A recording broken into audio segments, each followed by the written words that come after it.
నమస్తే, నేను సిరి. జగన్మోహన్ రెడ్డి గారు అయితే మళ్ళీ ఎలక్షన్స్ వస్తాయని చెప్పేసి మళ్ళీ మాటలు చెప్పడం స్టార్ట్ చేసిండ్రు. నిన్న అసెంబ్లీకి అయితే వెళ్ళిండ్రు, కానీ అక్కడ ఎంతసేపు అయితే ఉండలేదు, అది మనం చూసినాం. అయితే ఇప్పుడు మళ్ళీ కూడా ఆయన ఇంటి దగ్గర అయితే ప్రెస్ మీట్ పెట్టి అక్కడ ఏం చెప్తానంటే, ఇక జమిలీ ఎలక్షన్స్ అయితే 2 సంవత్సరాలనే వస్తాయి, అప్పుడు మళ్ళీ కూడా మేమే వస్తామన్నట్టు ఆయన అయితే ధీమా వ్యక్తం చేస్తున్నాడు. అసలు మరి నిజంగానే జగన్మోహన్ రెడ్డికి అంత సత్తా ఉందా? ఎందుకంటే ఆల్రెడీ ఇప్పుడు చూసినట్టయితే 11 స్థానాలకే వైసీపీ పార్టీని పరిమితం చేసిండ్రు అక్కడ ఏపీ ప్రజలు. మరి ఇప్పుడు ఈయన చెప్పే మాటలకి ఏమన్నా జరిగే అవకాశాలు ఉన్నాయి? జమిలీ ఎలక్షన్స్ మరి నిజంగానే 2 సంవత్సరాలలో రాబోతుందా అనే అంశాన్ని మనకి వివరించడానికి మనతో పాటు ఉన్నారు ప్రముఖ సీనియర్ జర్నలిస్ట్ దుర్గా కుమార్ గారు. నమస్కారం సార్. నమస్కారం సిరి, మన వీక్షకులకు. సార్, ఇప్పుడు చూస్తున్నట్టయితే జమిలీ ఎలక్షన్స్, ఈ ఎలక్షన్స్ ఎప్పటి నుంచి మనకు బాగా వినిపించడం స్టార్ట్ చేసిందంటే, జగన్మోహన్ రెడ్డి గారు ఎప్పుడైతే ఏపీలో ఎలక్షన్స్ అయిపోయినాయో అప్పటి నుంచి ఈ జమిలీ ఎలక్షన్స్ మీద పడ్డారు. వీళ్ళ ఎంతసేపు ఉంటారు, 2 సంవత్సరాల కన్నా ఎక్కువ ఉండదు వీళ్ళ కూటమి ప్రభుత్వం. ఎందుకంటే మళ్ళీ జమిలీ ఎలక్షన్స్ వస్తాయి కాబట్టి మళ్ళీ మేమే వస్తామని అప్పుడు మాట్లాడినరు. మళ్ళీ నిన్న అసెంబ్లీకి పోయేసి వచ్చి మళ్ళీ ఇంటి దగ్గర ప్రెస్ మీట్ పెట్టి మళ్ళీ ఏం చెప్తాడంటే, జమిలీ ఎలక్షన్స్ మళ్ళీ వస్తాయి, ఖచ్చితంగా వస్తాయి, 2 సంవత్సరాల లోపే వస్తాయి అన్నట్టు ఆయన మాట్లాడడం జరిగింది. అది అసలు మనం ఎట్లా చూడాలంటారు? ఇప్పుడు జగన్మోహన్ రెడ్డి గారు ఓటమి అనేది మామూలు ఓటమి కాదమ్మా, అంటే ఘోర పరాజయం. అసలు అంటే శ్రేణుల్ని, నాయకుల్ని కూడా దిగ్భ్రాంతికి గురి చేసింది, వాళ్ళ నైతికతను దెబ్బతీసింది. అసలు ఈ పార్టీ కోలుకోలేదు అనే ఒక భయం మొత్తం అందరిలోకి వెళ్ళింది. ఆ తర్వాత వాళ్ళు అనుకున్నట్టుగానే రాజ్యసభ మెంబర్స్తో సహా అనేక మంది రాజీనామాలు చేస్తా వెళ్ళిపోయారు. ఇప్పుడు ఇంకొక గొప్ప విషయం ఏంటంటే, ఆయనకి బాగా సన్నిహితమైన వ్యక్తి, ఆయనతో పాటు ఆర్థిక నేరాల్లో 2వ నిందితుడిగా ఉండి పార్టీ ప్రారంభం నుంచి పునాదుల నుంచి ఉండి పార్టీని నడిపించిన వ్యక్తి, రాజ్యసభ పక్ష నాయకుడు, పార్లమెంటరీ పక్ష నాయకుడు, జాతీయ అధికార ప్రతినిధిగా ఉన్నటువంటి విజయసాయి రెడ్డి గారు వెళ్ళిపోవటం, ఆ తర్వాత కార్యకర్తల్లో కూడా ఒక స్తబ్దత ఏర్పడింది. ఏ విధమైన కార్యక్రమాన్ని పిలిపించినా కూడా ఇవాళ ఎవరో స్పందించట్లా గ్రామాల్లో. అసలు గ్రామ స్థాయి నుంచి కూడా క్యాడరు నిర్లిప్తంగా అయిపోయింది, అసలు వాళ్ళ ఉనికే లేదు. ఎందుకంటే వాళ్ళు కనుక గ్రామాల్లో మళ్ళీ ఏదైనా కార్యక్రమం మొదలు పెడితే గ్రామస్తుల నుంచి కూడా తీవ్రమైన వ్యతిరేకత ఎదుర్కోవాల్సి వస్తుందనే భయం వచ్చేసింది. అంటే దానికి కారణాలు లేకపోలేదు. అధికార దుర్వినియోగం అనేది రాష్ట్ర స్థాయిలో, ముఖ్యమంత్రి స్థాయిలో ఎంత జరిగిందో, గ్రామ స్థాయిలో ఉన్న వాలంటీర్ కూడా ఆ స్థాయిలో ఎవరి స్థాయిలో వాళ్ళు దుర్వినియోగం చేశారు. అక్కడ నిధుల దుర్వినియోగం కూడా అయింది. అట్లా అధికార వీళ్ళ వాలంటీర్లకు కూడా ప్రభుత్వ సొమ్మును దోచిపెట్టాడు. దాంతో గ్రామాల్లో కూడా వీళ్ళంటే ఒక అసూయ ఏర్పడింది. తర్వాత వీళ్ళు కూడా వాళ్ళకుండా అధికారాలని చలాయించుకుని లేడీస్ మీద పెత్తనం చలాయించడం, వాళ్ళని రకరకాల దుర్వినియోగం చేయటం, తర్వాత వీళ్ళే ఒక ఎంఆర్ఓ లాగా, తహసీల్దారులాగా కూడా వ్యవహరించారు. దాంతో ఎప్పుడైతే పార్టీ ఓటమి చెందిందో అసలు చాలామంది ఎమ్మెల్యేలు, కేవలం మీరు ఇంతకుముందు చెప్పినట్టు ఒక ఆయన కాకుండా 10 మంది మాత్రమే, మిగిలిన అన్ని స్థానాల్లోనూ కూడా 164 స్థానాల్లో కూటమి అభ్యర్థులు గెలిచారు, కానీ వీళ్ళందరూ ఓడిపోయారు. అండ్ ఆయన అంతకుముందు ఎంత ధైర్యంగా మాట్లాడంటే 175కి 175 గెలుస్తుందని చెప్పడంతో ఇంకా వాళ్ళు గ్రామాల్లో విర్రవీగి వ్యవహరించారు. ఇప్పుడు ఆయన పరిస్థితి, పార్టీ క్యాడర్ని ఎలా కాపాడుకోవాలి, నాయకుల్ని ఎలా కాపాడుకోవాలని ఆదుర్దాతో, ఇదిగో రేపు రాబోతున్నాయి, ఇంకా కొద్ది రోజుల్లో నేను ఓర్చుకోండి, ఈ ప్రభుత్వం ఎంతో కాలం, అసలు ఈ ప్రభుత్వం ఇంకా వాళ్ళ మీద దృష్టి కూడా పెట్టలేదు. ఎందుకంటే ఈ ప్రభుత్వం ఇప్పుడు 2019 నుంచి 24 వరకు జరిగిన దుష్పరిపాలన మూలాన వ్యవస్థల విధ్వంసం జరగటం, ప్రజలకి అనేక అవస్థలు ఏర్పడినాయి. ఇప్పుడు సపోజ్ అన్నా క్యాంటీన్ లాంటివి పునరుద్ధరించడం కానీ, తర్వాత జరిగిన అవినీతిని, ఇసుక పాలసీని, ఇప్పటికీ ఇసుక పాలసీ మీద కూడా కొన్ని ఇబ్బందులు కూడా ఎదుర్కొంటున్నారు గ్రామాల్లో. వైఎస్ఆర్సీపీ నాయకులు కూడా కొన్నిసార్లు కావాలని కూడా ఇబ్బందులు సృష్టిస్తున్న సందర్భాలు కూడా చూస్తున్నాం. అందుకని ఆయన ఏమనుకుంటున్నారంటే, రెండవది ఇంకొక విషయం ఏంటంటే, పార్టీలో ఎవరు కూడా అసలు బాధ్యతలు అప్పచెప్పినా కూడా పుచ్చుకునే దశలో లేరు. ఈ తర్వాత గత ఓటమిని కూడా ఎక్కువ మంది ఎమ్మెల్యేలు, మాజీ ఎమ్మెల్యేలు, మాజీ మంత్రులు సజ్జల రామకృష్ణారెడ్డి మూలనే ఈ ఓటమి చెందిందనేది డిబేట్గా జరిగింది. దానికి తగ్గట్టుగానే ఆయన కొంతకాలం అసలు అండర్ గ్రౌండ్లో ఉన్నాడు. కానీ ఈ మధ్య లడ్డు వివాదం ఏర్పడింది కదా, తిరుపతిలో అపచారం జరిగింది కదా, లడ్డు ప్రసాదాల అపచారం, కల్తీ నెయ్యి. అప్పుడు ఆయన బయటకు వచ్చాడు.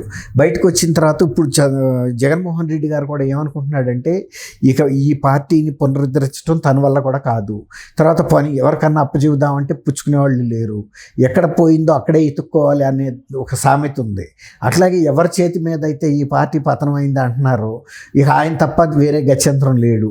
కాబట్టి సజ్జల రామకృష్ణారెడ్డికే పార్టీ బాధ్యతలు అప్పచెప్పేసి తను కూడా అసలు ఒక రకంగా రేపు రాబోయే కేసులు కూడా మళ్ళీ రోజువారీ విచారణ జరుగుతుంది అంటున్నారు. సుప్రీంకోర్టు బాగా దాని మీద దృష్టి పెట్టింది. ఇదొకటి. రెండోది, మాటకి ఈ వీళ్ళు అసెంబ్లీకి వెళ్ళకపోవటం వలన షర్మిల గారు లాంటి వాళ్ళు కూడా నువ్వు అసెంబ్లీకి వెళ్ళినప్పుడు ఎందుకు ఎమ్మెల్యేగా ఉంటావు, రాజీనామా చేయమని అంటున్నారు. మిగిలిన 10 మంది పరిస్థితి ఎట్లా ఉన్నారు? రెండోది ఏంటంటే, ఆయన పులివెందుల నుంచి గెలిచాడు. అసలు నిజంగా 175 మందికి 175 మంది గెలుస్తారనే నిజమైన ధైర్యం ఆయనకు ఉంటే, ఈ ఓటమి కనుక ఇంత ఓటమి పరాజయం రాకుండా ఉండాలంటే ఆయన ఒక రకంగా పులివెందుల నుంచి 45-46 ఏళ్ళ నుంచి ఆళ్ళ కుటుంబమే గెలుస్తుంది. పులివెందుల్లోంచి కాకుండా వేరే నియోజకవర్గం 175 గెలుస్తున్నప్పుడు ఆయన పులివెందుల్లో ఎందుకు పోటీ చేయాలి? వచ్చి మంగళగిరిలో కూడా పోటీ చేయొచ్చు కదా. ఇప్పుడు లోకేష్ గారికి కూడా మంగళగిరి సొంత నియోజకవర్గం కాదు, ఆయన అక్కడ పుట్టలేదు, పెరగలేదు. కేవలం ఆయన ఎంచుకున్నాడు ఇక్కడ నుంచి నేను పోటీ చేయాలి అని. దానికి తోడు జగన్మోహన్ రెడ్డి గారి నివాసం కూడా గత 2014 నుంచి కూడా ఆయన అక్కడే ఉంటున్నాడు, తాడేపల్లి. ఆ నియోజకవర్గాన్ని నుంచి ఎందుకు ఎంచుకోలేదు అంటే ఆయనకి అంత విశ్వాసం లేదు. కాబట్టి ఒక రకంగా తను కూడా ఒక వ్యూహాత్మకంగా తప్పు చేశాడు అనే భావన కూడా పార్టీ వర్గాల్లో వ్యక్తం అవుతుంది. నిజంగా కనుక ఇంత ఘోర ఓటమి రాకుండా ఉండి ప్రజల్లో ఒక రకమైన ధైర్యం చూపించదలుచుకుంటే ఆయన కనుక మంగళగిరి నుంచే పోటీ చేసి ఉంటే కనీసం ఒక 25 ఏమన్నా సీట్లు వచ్చాయి. ఆయన కూడా పులివెందుల్లో ఒక సేఫ్ నియోజకవర్గం నుంచి పోటీ చేస్తూ 175కి 175 గెలుస్తానని చెప్పడం అది కరెక్ట్ కాదేమో అనిపించింది అనే భావన వచ్చింది. ఇప్పుడు ఏమనుకుంటున్నాడంటే, ఆయన ఎట్లాగూ నేను ఈ కేసులో వీటితో నా పూర్తి టర్మ్ వెళ్ళదు కాబట్టి ఎలాగూ రాజీనామా చేసేసి ఆ స్థానం నుంచి సజ్జల రామకృష్ణారెడ్డిని గెలిపించి పులివెందుల్లో ఇంకా నాకు బలం ఉందని ఒకటి రుజువు చేసుకోవటం ఒకటి, సజ్జల రామకృష్ణారెడ్డిని ప్రజా జీవితంలోకి తీసుకురావటం వలన ఇక తను ఒకవేళ కేసులలో జైలుకి వెళ్ళాల్సి వచ్చినా కూడా పార్టీని బాగా అంతరంగికుడు విజయసాయిరెడ్డి తర్వాత అసలు విజయసాయిరెడ్డి కన్నా కూడా కొంచెం ఎక్కువ అనేది సజ్జల రామకృష్ణారెడ్డికి పూర్తిగా తెలుసు ఆయన అంతరంగం ఏంటని. అంటే ఇక్కడ సార్ సజ్జల రామకృష్ణారెడ్డి గారు చేయబట్టే ఈ రోజు వైసీపీకి గతి పట్టిందని చెప్పేసి ఆ పార్టీలో ఉన్న కార్యకర్తలే మాజీ ఎమ్మెల్యేలే చెప్తారు. అదే ఆ పార్టీని ఆయన చేతిలో పెడితే వీళ్ళే ఎందుకుంటారు, మరి వెళ్ళిపోతారు కదా, వెళ్ళిపోతారు కదా. కాదు, ఇప్పుడు అదే ఆయన ఏంటంటే తను ఉండగానే ఆయన్ని గెలిపించడం ద్వారా ఇప్పుడు తను కూడా జైల్లోకి వెళ్ళిపోతే కూడా పార్టీ నిలబడే పరిస్థితి లేదు. సజ్జల రామకృష్ణారెడ్డి మీద వచ్చిన నెగిటివ్ ఇంపాక్ట్ని తీసేసి తన్నే వాళ్ళు ఆల్రెడీ ముందుకు తీసుకొచ్చాడు. ఇప్పుడు ఆయనే ఎక్కువ మాట్లాడుతున్నాడు. తర్వాత ఇంకోటి ఏంటంటే, వివేకానంద రెడ్డి గారి హత్య కేసు లాంటి అంతరంగిక విషయాల్లో కూడా కుటుంబ విషయాల్లో సజ్జల రామకృష్ణారెడ్డి గారిని ముందు పెట్టిన విషయం మీరు గుర్తు తెచ్చుకోండి. అట్లా ముందు పెట్టిండ్రు కాబట్టి ఇన్ని పక్కకి వెళ్ళిపోతున్నారు అందరు ఉన్నోళ్ళు కూడా. ఇప్పుడు మరి మళ్ళీ ఈయన ఉన్నప్పుడే ఆయన గెలిపించినా కూడా పెద్ద ఫరకేం పడదేమో అనిపిస్తుంది సార్. ఎందుకంటే చాలా మంది కేతిరెడ్డి లాంటి వాళ్ళు బయటకు వచ్చేసి వీళ్ళు చేయబట్టి ఇట్లా అయినాయని చెప్పేసి వసపల్లి గణేష్ విశాఖ మాజీ ఎమ్మెల్యే వీళ్ళెవరూ కూడా పార్టీలో ముందుకొచ్చి పార్టీ బాధ్యతలను భుజాన వేసుకునే అంత స్థాయి వాళ్ళకి లేదని, ఆ బాధ్యతలు తీసుకోవడానికి వాళ్ళు ఇష్టపడతలేదనే కదా మళ్ళీ సజ్జల రామకృష్ణారెడ్డి వాళ్ళ స్పోక్స్ పర్సన్ గా ఉన్నాడు. నెక్స్ట్ సీఎం, అసలు సీఎం కూడా ఎక్కువ తగ్గించేసుకుని బాధ్యతలు ఎక్కువ సజ్జల రామకృష్ణారెడ్డి పెట్టాడు. ఇందాక ఫస్ట్ లోనే మీతో చెప్పా, ఎక్కడ పోయిందో అక్కడే ఎత్తుక్కోవాలని. ఎవరినైతే నిందిస్తున్నారో అదే వ్యక్తిని ముందు పెట్టి పార్టీలో ఇతను ఉండటం వల్లనే మనకి ఈ విజయం కూడా సాధించగలుగుతాం, పార్టీని ఎట్లాగూ వేరే అవకాశం లేదు. ఇక ఇప్పుడు గాలికి పోతున్న పేలపిండిని ఏం చెబుతాం, కృష్ణార్పణం అంటాం. అది ఎట్లాగూ గాలికి పోతుంది. ఇప్పుడు పార్టీ కూడా గాలికి కొట్టుకుపోతుంది. ఒక ప్రయత్నం ఎవరైతే విఫలమయ్యే పార్టీని విఫలం చేశాడన్న వ్యక్తికే దొంగకే తాళం చేతులు ఇచ్చారనుకోండి, అది అంతకన్నా మార్గం లేదు అది. అందుకని ఒక రకంగా సజ్జల రామకృష్ణారెడ్డినే పులివెందుల నుంచి పోటీ చేయించి వీళ్ళందరూ మాటికి తనని రాజీనామా చేయమంటున్నారు కదా, రాజీనామా ఇవాళ కాదు రేపైనా చేయకి తప్పదు. రోజువారీ కేసులు విచారణ ఎదుర్కోవటం, ఏ కేసులో శిక్ష పడినా కూడా ఆయన అనర్హుడు అవుతాడు. ఆ విధంగా అనర్హుడు అయ్యే కంటే స్వచ్ఛందంగా తనే రాజీనామా చేసి నేను నా ప్రతినిధిగా సజ్జల రామకృష్ణారెడ్డిని పెడుతున్నాను, మా నియోజకవర్గంలో మా పట్టు ఉందని చూపించుకోవడానికి ఇప్పుడు ఆయన దింపుతాడని కూడా ఒక ఆలోచన ఉంది.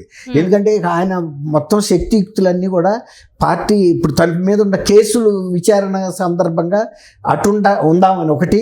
రెండోది తను కూడా ఇవాళ పార్టీని ఏ విధంగా పునర్నిర్మాణం చేయాలో కూడా ఆయన కూడా ఏమి తోయటం లేదు. ప్రజల్లోకి వెళ్తే ఎవరు వచ్చి వెనకాల నుంచిన వాళ్ళు లేరు. జగన్మోహన్ రెడ్డి మీద అంతకన్నా విరక్తిగా ఉన్నారు. జగన్మోహన్ రెడ్డికి కూడా మొహం కొట్టేసినట్టుగా ఉంది. అసెంబ్లీలో నిన్న కేవలం గవర్నర్ ప్రసంగానికి వెళ్ళి అసెంబ్లీలో ఉన్నప్పుడే ఆయన ఫేస్ మాడిపోయినట్టు పెట్టి కూర్చున్నాడు.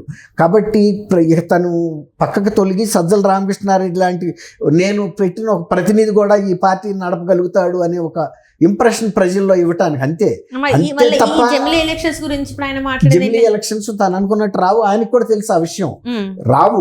అది ఊరికే కార్యకర్తలు వెళ్ళిపోకుండా ప్రయత్నిస్తున్నాడు. ఎట్టాగు పార్టీని నిలబడదనేది 100% ఆయనకు ఒక నిర్ణయానికి వచ్చేసాడు. నేను చెప్తున్నా కదా, కేవలం గాలికి పోయే పేలపిండిని కృష్ణార్పణం అన్నట్టు ఆ పేరు కీర్తితో అపకీర్తితో సజ్జల రామకృష్ణారెడ్డి మీదుగా పోవాలి అనేది ఎట్టాగో మీరు అన్నట్టు పార్టీలో వ్యతిరేకత అతని మీదే ఉంది. కాబట్టి ఏదో ఒక బలి ఇవ్వటానికి అన్నట్టుగానన్నా కానీ ఆయన్ని దింపుతాడు అంటున్నారు. మరి సజ్జల రామకృష్ణారెడ్డి కిందసారి అంతేందుకు విజయసాయి రెడ్డి కూడా నెల్లూరు నుంచి పోటీ చేయడానికి ఇష్టపడలా, అయినా పోటీ చేయించాడు. అట్లాగే ఇప్పుడు సజ్జల రామకృష్ణారెడ్డిని కనుక అక్కడ గెలిపించడం ద్వారా అసలు ఎక్కువ సజ్జల రామకృష్ణారెడ్డిని ముందు పెట్టి పార్టీ ఫేస్గా పెట్టి నడపాలనేది కూడా ఒక యోచనలో ఉన్నట్టు అంతరంగికులు కూడా చెబుతున్నారు. ఆయన కూడా అసలు పార్టీ పట్ల అసలు ఇంట్రెస్ట్ లేడు.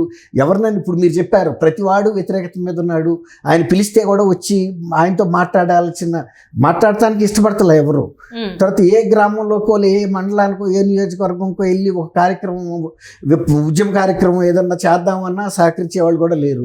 ఆ బాధ్యతలు ఏదో సజ్జల రామకృష్ణారెడ్డి చూసుకుంటాడు, నేను పైనుండి పక్కకి నుండి చూద్దామనే దీనికి వచ్చాడనేది కూడా వినిపిస్తుంది. థ్యాంక్ యూ అమ్మా సిరి మన వీక్షకులకు.